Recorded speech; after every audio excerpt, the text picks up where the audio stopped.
ಒಂದು ಯುದ್ಧ ನಡೀತಾ ಇದೆ. ಆದ್ರೆ ಈ ಯುದ್ಧ ನಿಮ್ಮ ಬ್ಯಾಂಕ್ ಬ್ಯಾಲೆನ್ಸ್ಗಾಗಿ ಅಲ್ಲ. ಈ ಯುದ್ಧ ನಿಮ್ಮ ತಲೆ ಬುರುಡೆಯ ಒಳಗೆ ನಡೀತಾ ಇದೆ. ಇಬ್ಬರಿಗೆ 1 ಲಕ್ಷ ರೂಪಾಯಿ ಕೊಟ್ರೆ 6 ತಿಂಗಳಲ್ಲಿ ಒಬ್ಬರ ಹತ್ರ ಆ ಲಕ್ಷ 2 ಲಕ್ಷ ಆಗಿರುತ್ತೆ. ಇನ್ನೊಬ್ಬರ ಹತ್ರ ಆ ಲಕ್ಷ ಪೂರ್ತಿ ಖಾಲಿಯಾಗಿ ಸಾಲ ಸೇರಿ ಇರುತ್ತೆ. ಇದಕ್ಕೆ ಕಾರಣ ಅದೃಷ್ಟ ಅಲ್ಲ. ಇದಕ್ಕೆ ಕಾರಣ ಒಂದು ಎನಿಮಿ ಏಜೆಂಟ್. ಈ ಎನಿಮಿ ಏಜೆಂಟ್ ನಿಮ್ಮ ತಲೆಯೊಳಗೆ ಚಿಕ್ಕಂದಿನಿಂದಲೇ ಕೂತ್ಕೊಂಡು ಪ್ರತಿ ದೊಡ್ಡ ನಿರ್ಧಾರದ ಸಮಯದಲ್ಲಿ ನಿಮಗೆ ತಪ್ಪು ಸಲಹೆ ಕೊಡ್ತಾ ಇರುತ್ತೆ. ಈ ಏಜೆಂಟ್ಗೆ ಒಂದು ಹೆಸರಿದೆ, ಸ್ಕಾರ್ಸಿಟಿ ಮೈಂಡ್ಸೆಟ್ ಅಂತ. ಇದು ಯಾವ ಬಂದೂಕೂ ಬಳಸಲ್ಲ, ಬಾಂಬ್ ಹಾಕಲ್ಲ. ಆದ್ರೆ ಇದು ಪ್ರತಿ ಮಂದಿ ಜನರ ಜೀವನದ ಸಂಪೂರ್ಣ ದಿಕ್ಕನ್ನ ಬದಲಾಯಿಸಿಬಿಡುತ್ತೆ. ಆ ಜನಕ್ಕೆ ಗೊತ್ತಾಗದೆ ಒಂದು ಕಡೆ ಈ ಎನಿಮಿ ಏಜೆಂಟ್ ಇದೆ, ಇನ್ನೊಂದು ಕಡೆ ಒಂದು ರೆಸಿಸ್ಟೆನ್ಸ್ ಫೋರ್ಸ್ ಇದೆ. ಇದಕ್ಕೆ ಹೆಸರು ಅಬ್ಯಾಂಡೆನ್ಸ್ ಮೈಂಡ್ಸೆಟ್ ಅಂತ. ಕೆಲವು ಜನ ಈ ರೆಸಿಸ್ಟೆನ್ಸ್ ಫೋರ್ಸ್ಗೆ ಸೇರಿಕೊಂಡು ಆ ಎನಿಮಿ ಏಜೆಂಟ್ ಅನ್ನ ತಮ್ಮ ತಲೆಯಿಂದ ಒದ್ದೋಡಿಸಿದ್ದಾರೆ. ಆಸಕ್ತಿಕರ ಸಂಗತಿ ಏನಂದ್ರೆ, ಈ ಗೆದ್ದ ಜನ ಎಂದೂ ತಮ್ಮ ಗೆಲುವಿನ ರಹಸ್ಯವನ್ನ ಬಹಿರಂಗವಾಗಿ ಹೇಳಲ್ಲ. ಯಾಕೆ ಗೊತ್ತಾ? ಯಾಕಂದ್ರೆ ಈ ರಹಸ್ಯ ಹೇಳಿದ ಕ್ಷಣ ಜನ ಅವರನ್ನ ಕ್ರೂರಿ ಅಂತ ಅನ್ಕೊಳ್ಬಹುದು, ಸ್ವಾರ್ಥಿ ಅಂತ ಅನ್ಕೊಳ್ಬಹುದು. ಯಾಕಂದ್ರೆ ಈ ರಹಸ್ಯ ಸಮಾಜ ಕಲಿಸಿದ ಎಷ್ಟೋ ಒಳ್ಳೆ ಗುಣಗಳಿಗೆ ನೇರ ವಿರುದ್ಧವಾಗಿ ಇರುತ್ತೆ. ಇವತ್ತು ನಾವು ಈ ಯುದ್ಧದ ಒಳಗೆ ಆಳವಾಗಿ ಹೋಗ್ತೀವಿ. ನಿಜವಾಗಿ ಶ್ರೀಮಂತರಾದ ಜನ ತಮ್ಮ ತಲೆಯೊಳಗೆ ಬಳಸುವ, ಆದರೆ ಎಂದೂ ಬಹಿರಂಗ ಮಾಡದ 7 ಆಯುಧಗಳ ಬಗ್ಗೆ ಮಾತಾಡ್ತೀವಿ. ಈ ವಿಡಿಯೋ ಕೊನೆ ತನಕ ನೋಡಿ, ಯಾಕಂದ್ರೆ ಈ ಯುದ್ಧದಲ್ಲಿ ನಿಮ್ಮ ತಲೆಯೊಳಗೆ ಯಾವ ಏಜೆಂಟ್ ಆಡಳಿತ ನಡೆಸ್ತಿದೆ ಅಂತ ಗೊತ್ತಾಗದೇ ಇದ್ರೆ ನೀವು ಈಗಾಗಲೇ ಸೋಲ್ತಿದ್ದೀರಿ ಅಂತ ಅರ್ಥ. ಹೊಸಪೇಟೆಯ ಒಬ್ಬ ಮನುಷ್ಯನ ಕತೆ ಹೇಳ್ತೀನಿ ಕೇಳಿ. ಹೆಸರು ಬದಲಾಯಿಸಿ ಮಂಜುನಾಥ್ ಅಂತ ಇಟ್ಕೊಳ್ಳಿ. ಮಂಜುನಾಥ್ 20 ವರ್ಷದ ಹಿಂದೆ ಒಂದು ಸಣ್ಣ 2 ವೀಲರ್ ರಿಪೇರಿ ಶಾಪ್ನಲ್ಲಿ ಮೆಕ್ಯಾನಿಕ್ ಆಗಿ ಕೆಲಸ ಮಾಡ್ತಿದ್ರು. ದಿನಕ್ಕೆ ಒಂದಷ್ಟು ರೂಪಾಯಿ ಕೂಲಿ, ಬಟ್ಟೆಗೆ ಗ್ರೀಸ್ ಕಲೆ ಇಲ್ಲದ ದಿನ ಇರ್ತಿರ್ಲಿಲ್ಲ. ಇವತ್ತು ಇವ್ರ ಹತ್ರ ಹೊಸಪೇಟೆ ಮತ್ತೆ ಬಳ್ಳಾರಿಯಲ್ಲಿ 3 ಮಲ್ಟಿ ಬ್ರ್ಯಾಂಡ್ ಸರ್ವಿಸ್ ಸೆಂಟರ್ಗಳಿವೆ. 15 ಜನ ಕೆಲಸಗಾರರಿದ್ದಾರೆ. ಬೀದಿಯ ಜನ ಇವ್ರನ್ನ ನೋಡಿ ಪಾಪ ಇನ್ನೂ ಮೆಕ್ಯಾನಿಕ್ ಬಟ್ಟೆ ಹಾಕೊಂಡೇ ಓಡಾಡ್ತಾರೆ, ದೊಡ್ಡ ಬಿಸ್ನೆಸ್ ಮ್ಯಾನ್ ತರ ಕಾಣಲ್ಲ ಅಂತ ಆಡ್ಕೋತಾರೆ. ಆದ್ರೆ ಇದನ್ನ ಸ್ವಲ್ಪ ಆಳವಾಗಿ ನೋಡಿ. ಮಂಜುನಾಥ್ ಎಂದೂ ಆಕಸ್ಮಿಕವಾಗಿ ಈ ಜಾಗಕ್ಕೆ ಬಂದವರಲ್ಲ. 10 ವರ್ಷದ ಹಿಂದೆ ಇವ್ರ ಬಿಸ್ನೆಸ್ ಇನ್ನೂ ಒಂದೇ ಶಾಪ್ಗೆ ಸೀಮಿತ ಇದ್ದಾಗ ಇವರ ಒಬ್ಬ ಆಪ್ತ ಸ್ನೇಹಿತ ಇವರಿಗೆ ಹೇಳಿದ್ರು, ನಿನ್ ಹತ್ರ ಇಷ್ಟು ದುಡ್ಡಿದ್ರು ಯಾಕಿನ್ನೂ ಹಳೆ ಬೈಕ್ ಓಡಿಸ್ತೀಯಾ? ಒಂದ್ ಒಳ್ಳೆ ಕಾರ್ ತಗೋ, ಜನ ನಿನ್ನ ಗೌರವಿಸ್ತಾರೆ. ಮಂಜುನಾಥ್ ಆ ಮಾತಿನ ಹಿಂದೆ ಇರೋ ಟ್ರ್ಯಾಪ್ ಗುರುತಿಸಿದ್ರು. ಇವನಿಗೆ ನಾನು ಒಳ್ಳೆಯದು ಬೇಕಾಗಿಲ್ಲ, ಇವನಿಗೆ ಬೇಕಾಗಿರೋದು ನಾನು ಅವನ ಥರ ಸಾಲ ಮಾಡಿ ಅವನ ಆಟದಲ್ಲಿ ಸೇರಿಕೊಳ್ಳೋದು ಅಂತ ಅವ್ರಿಗೆ ಅರ್ಥ ಆಯ್ತು. ಆ ದಿನ ಮಂಜುನಾಥ್ ಒಂದು ನಿರ್ಧಾರ ತಗೊಂಡ್ರು. ನಾನು ಇನ್ನೊಬ್ಬರ ಪ್ರಶಂಸೆಗಾಗಿ ಎಂದೂ ದುಡ್ಡು ಖರ್ಚು ಮಾಡಲ್ಲ. ದುಡ್ಡು ಬರೀ ಒಂದು ಆಯುಧ, ಪ್ರದರ್ಶನದ ವಸ್ತು ಅಲ್ಲ ಅಂತ. ಆ ಉಳಿತಾಯ ಮಾಡಿದ ದುಡ್ಡನ್ನ ಇವರು 2ನೇ ಶಾಪ್ ತೆಗೆಯೋಕೆ ಬಳಸಿದ್ರು. ಆಮೇಲೆ 3ನೇದು. ಒಂದ್ಸಲ ಒಬ್ಬ ಗ್ರಾಹಕ ಕೇಳಿದ್ರಂತೆ, 3 ಸರ್ವಿಸ್ ಸೆಂಟರ್ ಇದ್ರೂ ಯಾಕೆ ಇನ್ನೂ ಮೆಕ್ಯಾನಿಕ್ ಬಟ್ಟೆ ಹಾಕೊಳ್ತೀರಾ ಅಂತ. ಮಂಜುನಾಥ್ ಹೇಳಿದ ಉತ್ತರ, ನಾನು ಶ್ರೀಮಂತ ಅಂತ ಬಟ್ಟೆ ಮೂಲಕ ಸಾಬೀತು ಮಾಡೋ ಅಗತ್ಯ ಇಲ್ಲ. ನನ್ನ ಗಿರಾಕಿಗಳಿಗೆ ಇಷ್ಟ ಆಗೋದು ನನ್ನ ಕೆಲಸ, ನನ್ನ ವಾಚ್ ಅಲ್ಲ.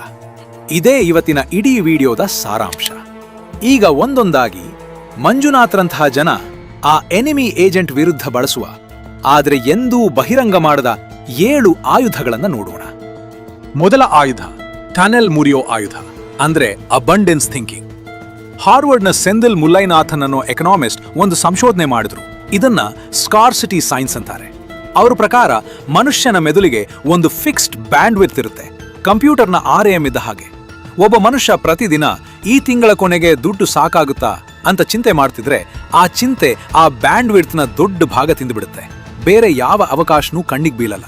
ಇದನ್ನ ಟನಲಿಂಗ್ ಎಫೆಕ್ಟ್ ಅಂತಾರೆ. ಒಂದು ಸುರಂಗದ ಒಳಗೆ ಇದ್ದ ಹಾಗೆ, ಪಕ್ಕದ ಬಾಗಿಲುಗಳು ಕಣ್ಣಿಗೆ ಸಿಗಲ್ಲ. ಬಳ್ಳಾರಿಯ ಒಬ್ಬ ಆಟೋ ಡ್ರೈವರ್ ಕತೆ ಕೇಳಿ. ಇವರಿಗೆ ಪ್ರತಿದಿನ ಎಣ್ಣೆ ಖರ್ಚು, ಬಾಡಿಗೆ, ಮಕ್ಕಳ ಫೀಸ್ ಲೆಕ್ಕ ಹಾಕೋದ್ರಲ್ಲೇ ಇಡೀ ದಿನ ಹೋಗ್ತಿತ್ತು. ರಾತ್ರಿ ಮಲಗುವಾಗ ಕೂಡ ಅದೇ ಚಿಂತೆ. ಒಂದ್ಸಲ ಒಬ್ಬ ಗ್ರಾಹಕ ಒಂದು ಟೂರ್ ಆಪರೇಟರ್ ಪಾರ್ಟ್ನರ್ಶಿಪ್ ಪ್ರಪೋಸಲ್ ತಂದ್ರು. ವಾರಾಂತ್ಯದ ಟೂರ್ಗಳಿಗೆ ಡ್ರೈವರ್ ಆಗಿ ಸೇರೋ ಅವಕಾಶ. ಇದರಲ್ಲಿ ಸಂಬಳಕ್ಕಿಂತ ಜಾಸ್ತಿ ಸಂಪಾದನೆ ಇತ್ತು. ಆದ್ರೆ ಈ ಆಟೋ ಡ್ರೈವರ್ ಮನಸ್ಸು ಆಗಲೇ ಇವತ್ತಿನ ಚಿಂತೆಯಲ್ಲಿ ಮುಳುಗಿ ಆ ಅವಕಾಶ ಗಮನಿಸೋಕೆ ಮಾನಸಿಕ ಜಾಗನೇ ಇರಲಿಲ್ಲ, ಬಿಟ್ಬಿಟ್ರು. ಇನ್ನೊಬ್ಬ ಆಟೋ ಡ್ರೈವರ್, ಅದೇ ಆದಾಯ ಇದ್ದವರು, ಆ ಪ್ರಪೋಸಲ್ ಸ್ವೀಕರಿಸಿ 2 ವರ್ಷದಲ್ಲಿ ಸ್ವಂತ ಟೂರ್ ಬಿಸ್ನೆಸ್ ಶುರು ಮಾಡಿ ಈಗ 3 ಗಾಡಿ ಇಟ್ಕೊಂಡಿದ್ದಾರೆ. 2 ಡ್ರೈವರ್ಗಳಿಗೆ ಕೆಲಸ ಕೊಟ್ಟಿದ್ದಾರೆ. ಮನಿ ಡಿಕೋಡ್ ಮಾಡಿ ನೋಡಿದ್ರೆ ಸ್ಕಾರ್ಸಿಟಿ ಮೈಂಡ್ಸೆಟ್ ಇರೋ ಮನುಷ್ಯನಿಗೆ ಅವಕಾಶ ಕಣ್ಣಿಗೆ ಕಾಣಲ್ಲ. ಯಾಕಂದ್ರೆ ಮಾನಸಿಕ ಬ್ಯಾಂಡ್ವಿಡ್ತ್ ಪೂರ್ತಿ ಇವತ್ತಿನ ಸಮಸ್ಯೆಗೆ ಖರ್ಚಾಗಿ ಹೋಗಿರುತ್ತೆ. ಇದು ಆ ಮನುಷ್ಯನ ತಪ್ಪಲ್ಲ, ಇದೊಂದು ಮೆದುಳಿನ ಫಿಸಿಕ್ಸ್. ರಿಯಲ್ ವರ್ಲ್ಡ್ನಲ್ಲಿ ಇದನ್ನ ಗಮನಿಸಿ. ಪೇಡೇ ಲೋನ್ ಆಪ್ಸ್ ಉದ್ದೇಶಪೂರ್ವಕವಾಗಿ ಆರ್ಥಿಕ ಒತ್ತಡದಲ್ಲಿರೋ ಜನರನ್ನ ಟಾರ್ಗೆಟ್ ಮಾಡ್ತಾರೆ. ಯಾಕಂದ್ರೆ ಅವರಿಗೆ ಗೊತ್ತು, ಆ ಟನೆಲ್ ವಿಷನ್ ಒಳ್ಳೆ ನಿರ್ಧಾರ ಮಾಡೋಕೆ ಬಿಡಲ್ಲ. 2 ನಿಮಿಷದಲ್ಲಿ ಅಪ್ರೂವಲ್ ಅಂತ ಜಾಹೀರಾತು ಕೊಡ್ತಾರೆ, ಯೋಚನೆ ಮಾಡೋ ಸಮಯನೇ ಕೊಡಲ್ಲ. ಇದನ್ನ ನಮ್ಮ ಪರವಾಗಿ ಬಳಸೋಕೆ ಪ್ರತಿ ವಾರ 1 ಗಂಟೆ ಇವತ್ತಿನ ಸಮಸ್ಯೆಯಿಂದ ಹೊರಗೆ ಬಂದು 5 ವರ್ಷದಲ್ಲಿ ನಾನೆಲ್ಲಿ ಇರಬೇಕು ಅಂತ ಬರೆದು ಯೋಚನೆ ಮಾಡಿ, ಈ ಒಂದು ಅಭ್ಯಾಸ ಟನೆಲ್ ವಿಷನ್ನಿಂದ ಹೊರಗೆ ತರುತ್ತೆ. ಇನ್ನೊಂದು ಆಯುಧ, ಫಿಲ್ಟರ್ ಆಯುಧ, ಅಂದ್ರೆ ಆಸ್ತಿ ವರ್ಸಸ್ ಋಣಭಾರ ಚಿಂತನೆ. ಬೆಂಗಳೂರಿನ ಒಬ್ಬ ರಿಯಲ್ ಎಸ್ಟೇಟ್ ಇನ್ವೆಸ್ಟರ್ ಫ್ಲಾಟ್ ಖರೀದಿ ಮಾಡುವಾಗ ಮೊದಲ ಪ್ರಶ್ನೆ ಕೇಳೋದೆ, ಇದನ್ನ ಬಾಡಿಗೆ ಕೊಟ್ರೆ ಎಷ್ಟು ಬರುತ್ತೆ? ಆ ಬಾಡಿಗೆ EMIಗಿಂತ ಜಾಸ್ತಿ ಇದೆಯಾ? ಇಲ್ಲ ಅಂದ್ರೆ ಈ ಫ್ಲಾಟ್ ಬೇಡ. ಅವರ ಸಹೋದ್ಯೋಗಿಯೊಬ್ರು ಅದೇ ಸಮಯದಲ್ಲಿ ಒಂದು ದೊಡ್ಡ ಫ್ಲಾಟ್ ಖರೀದಿ ಮಾಡಿದ್ರು, ಸ್ವಂತ ವಾಸಕ್ಕೆ. ಪ್ರಶ್ನೆ ಕೇಳಿದ್ದೆ, ಇದು ಎಷ್ಟು ಚೆನ್ನಾಗಿ ಕಾಣುತ್ತೆ, ಗೆಸ್ಟ್ಗಳ ಮುಂದೆ ಎಷ್ಟು ಚೆನ್ನಾಗಿ ಕಾಣುತ್ತೆ ಅಂತ. 10 ವರ್ಷ ಆದ್ಮೇಲೆ ಆ ಇನ್ವೆಸ್ಟರ್ ಹತ್ರ 3 ಬಾಡಿಗೆ ಫ್ಲಾಟ್ಗಳಿಂದ ಪ್ರತಿ ತಿಂಗಳು ಒಂದು ಪ್ಯಾಸಿವ್ ಇನ್ಕಮ್ ಬರ್ತಿದೆ. ಈ ಆದಾಯ ಸಂಬಳಕ್ಕಿಂತ ಜಾಸ್ತಿ ಆಗ್ಬಿಟ್ಟಿದೆ. ಆ ಸಹೋದ್ಯೋಗಿ ಇನ್ನೂ ಆ ಫ್ಲಾಟ್ನ EMI ಕಟ್ಟಿದ್ದಾರೆ. ಆ ಫ್ಲಾಟ್ ಪ್ರತಿ ತಿಂಗಳು ಜೇಬಿನಿಂದ ದುಡ್ಡು ತೆಗಿತೆ ಹೊರತು 1 ರೂಪಾಯಿನೂ ವಾಪಸ್ ಕೊಡಲ್ಲ. ಮನಿ ಡಿಕೋಡ್ ಮಾಡಿ ನೋಡಿದ್ರೆ ಇದನ್ನ ಆಸ್ತಿ ಋಣಭಾರ ಚಿಂತನಾ ಫಿಲ್ಟರ್ ಅಂತಾರೆ. ಒಂದೇ ಮಾನದಂಡ ಬಳಸಿ ಪ್ರತಿ ಖರ್ಚನ್ನ ಪರೀಕ್ಷಿಸೋ ಆಯುಧ. ರಿಯಲ್ ಎಸ್ಟೇಟ್ ಡೆವಲಪರ್ಗಳು ಬೇಕಂತಲೇ ಸ್ವಂತ ಮನೆ ಎಂಬ ಭಾವನಾತ್ಮಕ ಆಸೆಯನ್ನ ಜಾಹೀರಾತ್ನಲ್ಲಿ ಬಳಸ್ತಾರೆ. ಫ್ಲಾಟ್ ಇನ್ವೆಸ್ಟ್ಮೆಂಟ್ ಆಗಿ ಸೂಕ್ತನಾ ಅಂತ ಎಂದೂ ಚರ್ಚಿಸಲ್ಲ, ಯಾಕಂದ್ರೆ ಭಾವನೆಯ ಮೇಲೆ ಮಾರಾಟ ಮಾಡೋದೇ ಸುಲಭ. ಇದನ್ನ ನಮ್ಮ ಪರವಾಗಿ ಬಳಸೋಕೆ ಪ್ರತಿ ದೊಡ್ಡ ಖರೀದಿ ಮುಂಚೆ ಇದು ಜೇಬಿಗೆ ದುಡ್ಡು ಸೇರಿಸುತ್ತಾ ಅಥವಾ ಜೇಬಿನಿಂದ ದುಡ್ಡು ತೆಗಿತ್ತಾ ಅಂತ ಕೇಳ್ಕೊಳ್ಳಿ. ಇಷ್ಟೊತ್ತಿಗೆ ಈ ವಿಡಿಯೋ ಸುಮಾರು 3ನೇ ಒಂದು ಭಾಗ ಮುಗಿದಿದೆ. 1 ನಿಮಿಷ ನಿಲ್ಲಿಸಿ ಫೋನ್ ಪಕ್ಕಕ್ಕೆ ಇಟ್ಟು ಒಂದು ಪ್ರಶ್ನೆ ಕೇಳಿಕೊಳ್ಳಿ. ನಿಮ್ಮ ತಲೆಯೊಳಗೆ ಯಾವ ಏಜೆಂಟ್ ಆಡಳಿತ ನಡೆಸ್ತಿದೆ? ಒಂದು ಹೊಸ ಅವಕಾಶ ಬಂದಾಗ ನಿಮ್ಮ ಮೊದಲ ಪ್ರತಿಕ್ರಿಯೆ ಇದು ಸಾಧ್ಯ ಇಲ್ಲ ಅಂತಾನ, ಅಥವಾ ಇದನ್ನ ಹೇಗೆ ಸಾಧ್ಯ ಮಾಡೋದು ಅಂತಾನ? ಒಂದು ದೊಡ್ಡ ಖರೀದಿ ಮಾಡುವಾಗ ನಿಮ್ಮ ಪ್ರಶ್ನೆ ಇದು ಎಷ್ಟು ಚೆನ್ನಾಗಿ ಕಾಣುತ್ತೆ ಅಂತಾನ, ಅಥವಾ ಇದು ನನಗೆ ಎಷ್ಟು ಹಿಂತಿರುಗಿ ಕೊಡುತ್ತೆ ಅಂತಾನ? ಪ್ರಾಮಾಣಿಕವಾಗಿ ಉತ್ತರ ಕೊಡಿ. ಇನ್ನುಳಿದ 5 ಆಯುಧಗಳು ಇನ್ನೂ ಆಳವಾಗಿವೆ. ಮುಂದಿನ ಆಯುಧ ಲೆಕ್ಕಾಚಾರದ ಆಯುಧ, ಅಂದ್ರೆ ಕ್ಯಾಲ್ಕುಲೇಟೆಡ್ ರಿಸ್ಕ್. ಹುಬ್ಬಳ್ಳಿಯ ಒಬ್ಬ ಸಣ್ಣ ಟ್ರೇಡರ್ ಷೇರು ಮಾರುಕಟ್ಟೆಗೆ ಇಳಿಯುವ ಮುಂಚೆ 6 ತಿಂಗಳು ಪೇಪರ್ ಟ್ರೇಡಿಂಗ್ ಮಾಡಿದ್ರು. ಅಂದ್ರೆ ನಿಜವಾದ ದುಡ್ಡು ಹಾಕದೆ ಬರೀ ಪ್ರಾಕ್ಟೀಸ್. ಆಮೇಲೆ ತಮ್ಮ ಒಟ್ಟು ಸೇವಿಂಗ್ಸ್ನ ಬರೀ 10% ಮಾತ್ರ ಷೇರಿಗೆ ಹಾಕಿದ್ರು. ಪ್ರತಿ ಸ್ಟಾಕ್ಗೆ ಮುಂಚೆನೆ ಒಂದು ಸ್ಟಾಪ್ ಲಾಸ್ ಫಿಕ್ಸ್ ಮಾಡ್ತಿದ್ರು. ಅವರ ಪಕ್ಕದ ಅಂಗಡಿ ಮಾಲೀಕ ಒಂದು ದಿನ ಒಬ್ಬ ಫ್ರೆಂಡ್ ಹೇಳಿದ, ಹಾಟ್ ಟಿಪ್ ಕೇಳಿ. ಪೂರ್ತಿ ಸೇವಿಂಗ್ಸ್ ಒಂದೇ ಸ್ಟಾಕ್ಗೆ ಹಾಕಿದ್ರು. 2 ವಾರದಲ್ಲಿ ಆ ಸ್ಟಾಕ್ ಅರ್ಧ ಬೆಲೆಗೆ ಬಿತ್ತು. ಪ್ಯಾನಿಕ್ನಲ್ಲಿ ಮಾರಿಬಿಟ್ರು. ಇಡೀ ಜೀವನದ ಸೇವಿಂಗ್ಸ್ ಅರ್ಧ ಕಳ್ಕೊಂಡ್ರು. ಮನಿ ಡಿಕೋಡ್ ಮಾಡಿ ನೋಡಿದ್ರೆ ಡ್ಯಾನಿಯಲ್ ಕಾನಮನ್ ಮತ್ತೆ ಆಮೋಸ್ ಟ್ವರ್ಸ್ಕಿ ಇದನ್ನ ಪ್ರಾಸ್ಪೆಕ್ಟ್ ಥಿಯರಿ ಅಂತ ವಿವರಿಸಿದ್ದಾರೆ. ಒಂದೇ ರಿಸ್ಕ್ ಅನ್ನ ಫ್ರೇಮ್ ಮಾಡೋ ರೀತಿ, ಅದನ್ನ ಒಂದು ಲೆಕ್ಕಾಚಾರದ ಪ್ರಯೋಗ ಅಂತ ನೋಡ್ತೀರೋ ಅಥವಾ ಒಂದು ಜೂಜ ಅಂತ ನೋಡ್ತೀರೋ, ಅದೇ ನಿಮ್ಮ ನಿರ್ಧಾರದ ಗುಣಮಟ್ಟ ನಿರ್ಧಾರ ಮಾಡುತ್ತೆ. ಫ್ಯೂಚರ್ಸ್ ಅಂಡ್ ಆಪ್ಷನ್ಸ್ ಟ್ರೇಡಿಂಗ್ ಆಪ್ಗಳು ಉದ್ದೇಶಪೂರ್ವಕವಾಗಿ ಬೇಗ ಶ್ರೀಮಂತ ಆಗಿ ಅನ್ನೋ ಜಾಹೀರಾತು ಬಳಸಿ ಜನರ ಪ್ಯಾನಿಕ್ ಮತ್ತೆ ಭಾವನಾತ್ಮಕ ರಿಸ್ಕ್ ತಗೊಳ್ಳೋ ಪ್ರವೃತ್ತಿ ಮೇಲೆ ಲಾಭ ಮಾಡ್ಕೋತಾರೆ. ಇದನ್ನ ನಮ್ಮ ಪರವಾಗಿ ಬಳಸೋಕೆ ಯಾವುದೇ ಇನ್ವೆಸ್ಟ್ಮೆಂಟ್ ಮಾಡುವ ಮುಂಚೆ ಅದಕ್ಕೆ ಒಂದು ಗರಿಷ್ಠ ನಷ್ಟದ ಮಿತಿ ಫಿಕ್ಸ್ ಮಾಡಿ, ಆ ಮಿತಿ ದಾಟಿದ ಕ್ಷಣ ಹೊರಗೆ ಬನ್ನಿ. ಮುಂದಿನ ಆಯುಧ ದೀರ್ಘದೃಷ್ಟಿಯ ಆಯುಧ.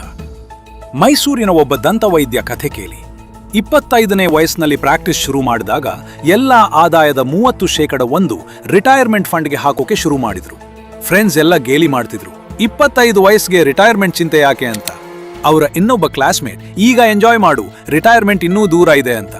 ಎಲ್ಲ ಆದಾಯ ಜೀವನ ಶೈಲಿಗೆ ಖರ್ಚು ಮಾಡ್ತಿದ್ರು. 25 ವರ್ಷ ಆದ್ಮೇಲೆ ಆ ದಂತ ವೈದ್ಯ ಈಗ 50ನೇ ವಯಸ್ಸಿನಲ್ಲಿ ಕೆಲಸ ಮಾಡೋದು ಬೇಕಾ ಬೇಡವಾ ಅನ್ನೋ ಆಯ್ಕೆ ಇದೆ. ಆ ಕ್ಲಾಸ್ಮೇಟ್ ಈಗ ಇನ್ನೂ ಪ್ರತಿದಿನ ಪ್ರಾಕ್ಟೀಸ್ಗೆ ಹೋಗ್ಲೇಬೇಕು.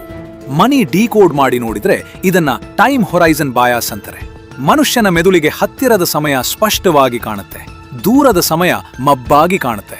ಫ್ಯಾಷನ್ ಇಂಡಸ್ಟ್ರಿ ಮತ್ತೆ ಸೋಷಿಯಲ್ ಮೀಡಿಯಾ ಉದ್ದೇಶಪೂರ್ವಕವಾಗಿ ಈಗಲೇ ಎಂಜಾಯ್ ಮಾಡು, ನಾಳೆ ಯಾರಿಗ್ ಗೊತ್ತು ಅನ್ನೋ ಸಂದೇಶ ಪ್ರಚಾರ ಮಾಡ್ತಾರೆ. ಇದನ್ನ ನಮ್ಮ ಪರವಾಗಿ ಬಳಸೋಕೆ ಪ್ರತಿ ದೊಡ್ಡ ನಿರ್ಧಾರವನ್ನ 20 ವರ್ಷದ ಫಿಲ್ಟರ್ ಮೂಲಕ ನೋಡಿ. ಮುಂದಿನ ಆಯುಧ ಜವಾಬ್ದಾರಿಯ ಆಯುಧ. ಮಂಡ್ಯದ ಒಬ್ಬ ರೈತ ಕಥೆ ಕೇಳಿ. 2 ವರ್ಷ ಸತತವಾಗಿ ಮಳೆ ಕಡಿಮೆಯಾಗಿ ಬೆಳೆ ಹಾಳಾಗಿ ದೊಡ್ಡ ನಷ್ಟ ಆಯಿತು.